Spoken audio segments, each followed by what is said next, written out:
جو محمد علیہ السلام کو الٹا جھوٹا ثابت کرتی ہیں، جو محمد علیہ السلام کو دنیا کی نظروں میں بدنام کرتی ہیں، دنیا کی نظروں میں گراتی ہیں۔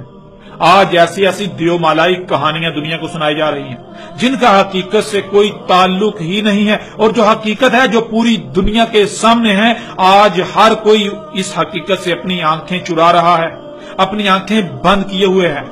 وہ طبقہ جو دین کا ٹھیکیدار بنا ہوا ہے، ان کی بھی آنکھیں بند ہو چکی ہیں، وہ بھی اندھے ہو چکے ہیں، ان کو بھی یہ حقائق نظر نہیں آ رہے۔ ایک طرف وہ کہتے ہیں کہ آج سے 14 صدیاں قبل محمد رسول اللہ علیہ السلام نے مستقبل کے حوالے سے ہر فتنے کا ذکر کر دیا تھا، ہر چھوٹے سے چھوٹے فتنے کا بھی ذکر کر دیا تھا۔ محمد علیہ السلام نے اپنی بعثت سے لے کر ساتھ کے قیامت تک تمام کے تمام فتنوں کا ذکر کر دیا تھا، خواہ وہ کوئی چھوٹے سے چھوٹا یا بڑے سے بڑا ہو۔ تو غور کریں، کیا آج جس وقت میں آپ رہ رہے ہیں، کیا یہ محمد علیہ السلام کے وقت مستقبل نہیں تھا؟ کیا آج کا وقت اس وقت مستقبل نہیں تھا؟ اور کیا آج کے وقت میں محمد علیہ السلام نے کوئی رہنمائی نہیں کی تھی؟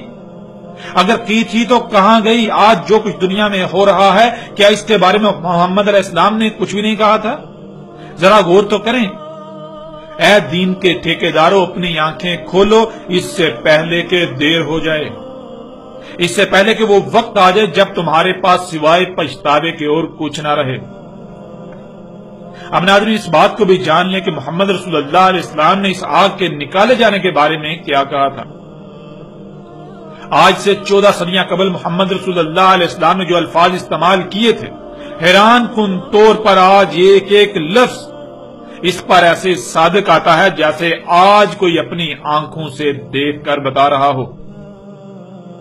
آگے بڑھتے ہیں اگلی روایات کی طرف اور دیکھتے ہیں ان میں رسول اللہ علیہ السلام نے اس آگ کے نکالے جانے کے حوالے سے مزید کیا رہنمائی کی کہ یہ آگ کس طرح زمین کی گہرائیوں سے اور کہاں سے نکالی جائے گی۔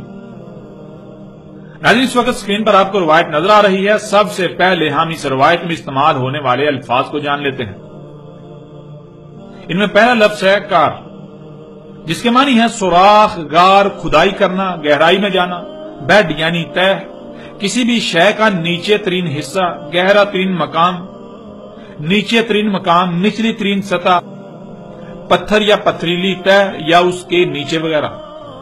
اگلا لفظ ہے عدن، جس کے معنی ہے زمین کی گہرائی تک سوراخ کر کے کچھ نکالنا، جیسے لوہا، کوئلہ وغیرہ سمیت کچھ بھی نکالنا۔ کان، جیسے سونے کی کان، کوئلے کی کان، یا زمین سے نکالے جانے والی کسی بھی شے کی کان، یعنی کان کنی کرنا۔ اگلا لفظ ہے سوق، جس کے معنی ہے خرید و فروخت کرنا، دکان پر جانا اور وہاں سے خریدنا، خریدنا یا لینا، لانا، لے جانا، فراہم کرنا، پہنچانا، منتقل کرنا، نقل و حمل، تجارت سینٹر، مارکیٹ، بازار، دکان وغیرہ۔ پھر اگلا لفظ ہے حشر، جس کے معنی ہے مجمع، بھیڑ، مجموعہ، رش، اجتماع وغیرہ۔ اب آتے ہیں روایت کی طرف۔ رسول اللہ صلی اللہ علیہ وآلہ وسلم نے کہا، آگ نکالی جائے گی زمین کی گہرائیوں میں چٹانی تہ سے زمین کو کھود کر، زمین کی گہرائیوں تک سوراخ کر کے، جیسے زمین کی گہرائیوں سے سوراخ کر کے کچھ نکالا جاتا ہے۔ لوگ اس آگ کی خرید و فروخت کریں گے، اس کی تجارت کریں گے، اس آگ کی دکانیں ہوں گی، اس آگ کی مارکیٹیں ہوں گی اور انسان ان کی طرف اکٹھے ہوں گے۔ یعنی جیسے خرید و فروخت کی خاطر بازاروں، مارکیٹوں یا دکانوں وغیرہ پر رش ہوتا ہے، اس طرح لوگ ان آگ کی تجارت گاہوں کی طرف، ان آگ کی دکانوں، مارکیٹوں کی طرف اکٹھے ہوں گے۔ اس آگ کے ذریعے سے نقل و حمل ہوگی، اس آگ کی تجارت ہوگی۔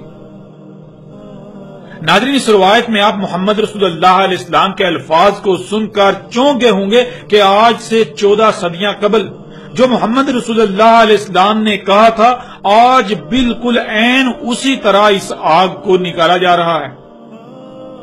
آج بالکل عین اسی طرح اس آگ کو نکالا جا رہا ہے جو اس وقت مذکورہ مقامات میں زمین کی گہرائیوں میں ٹھنڈی حالت میں پڑی تھی، یعنی ارض حجاز، سعودی عرب کی سرزمین، نجد کی سرزمین، عراق، ایران، شام، خضر موت ان سرزمینوں میں زمین کی گہرائیوں میں چٹانی تہ کے اندر ٹھنڈی حالت میں پڑی تھی، اور آج وہاں سے انہی مقامات سے زمین کو پھاڑ کر، زمین کو کھود کر اس میں گہرائیوں تک سوراخ کر کے اس کے اندر، زمین کے اندر چٹانی تہ کو پھاڑ کر اس میں سے آگ کو نکالا جا رہا ہے۔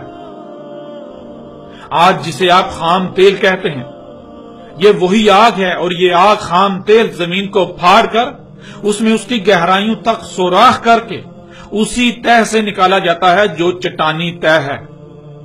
گزشتہ ایک ساتھ میں دجال کے موضوع پر بات کرتے ہوئے ہم نے ان روایات کو بھی سامنے رکھا تھا جن میں محمد رسول اللہ علیہ السلام نے کہا تھا کہ زمین کی اس چٹانی تہ کو ایسے پھاڑا جائے گا جیسے کھجور کی شاخیں ہوتی ہیں، جیسے کھجور کی شاخ ہوتی ہے۔ تو غور کریں، کیا عین اسی طرح آج اس آگ کو نہیں نکالا جا رہا؟ ناظرین غور کریں کہ وہ کون سی آگ ہو سکتی ہے جو نہ صرف آج سے 14 صدیاں قبل بھی موجود تھی اور آج بھی موجود ہے؟ کیا خام تیل کے علاوہ کوئی دوسری آگ آپ کو نظر آ رہی ہے؟ پھر وہ آگ محمد رسول اللہ علیہ السلام کے وقت ٹھنڈی حالت میں پڑی تھی اور آج اسے وہیں سے نکالا جا رہا ہے۔ نکالنے کے بعد وہ ٹھنڈی حالت سے بدل کر اپنی اصل حالت آگ میں بدل رہی ہے۔